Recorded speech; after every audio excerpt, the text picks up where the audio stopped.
Hi, I'm Kristen, founder and CEO of HistoryIT. At HistoryIT, we believe two core things: that history is important and that it is in danger. It's important because it helps us understand who we are. It's how we tell stories about ourselves. We understand who we are as being part of a greater group, and that group shares a past. As a society, we know this. For centuries, archivists have carefully preserved our information about the past. They've developed a system for organizing materials into safe containers and cataloging them so that we can locate materials when we need them.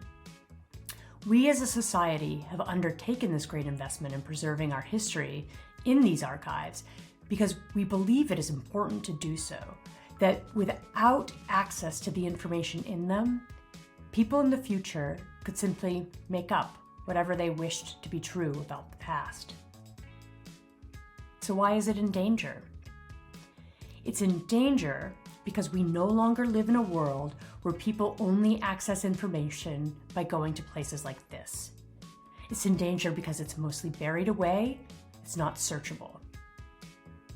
That is, it's not searchable in the ways we search. It's in danger because so little of it is being transformed to the digital world, and often where it is, it actually isn't accessible. So we founded the company to fix this situation, to create a better transition to the digital, to save history for current and future generations. So what does it take to save history?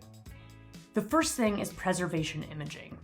Now this involves far more than simply scanning materials to a JPEG or a PDF, even if you use a high DPI.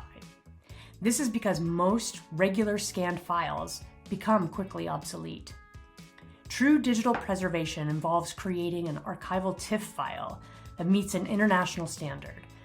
This file is not only large, but it is in a format that can be adapted to other derivative formats that the web can produce in the future. So if you only scan now to JPEG or PDF, what happens when the web no longer renders those types of files? Investing in the proper imaging process is important. But also, if it's all you do to create images or PDFs, you aren't actually saving your history either. In order to find the materials, they must be cataloged and tagged in ways that people can find them with the normal language they use when searching. We have to create metadata in order for people to find what they're looking for. I used to believe that online searches were magic, right? That they're like Velcro, that you put one side up against the other and it sticks like magic. You put up an asset on the web and you put some tags on it and boom, this magic just happens naturally. One connection is made sticking aside to the other. But in actuality, Velcro is made up of a more intricate system of loops and hooks. And so is the metadata. When someone starts to search, they're entering search terms and questions. Those are the hooks. Search engines throw them out into the ether, but they can only connect if the loops are there to meet them and that they've been properly set up to match that search criteria. That has been a critical missing link in most digital history. We knew how to harness the metadata magic in order to transition effectively into the digital space, but we didn't see it happening in our field. And that's why we founded HistoryIT in 2011, because history is important and because what we do is impactful. Here's an example of an organization that didn't have access to their history. It was tucked away in closets and filing cabinets, and they weren't able to tell the stories that they held. These were stories about the first Audubon camp and the only remaining one in this country.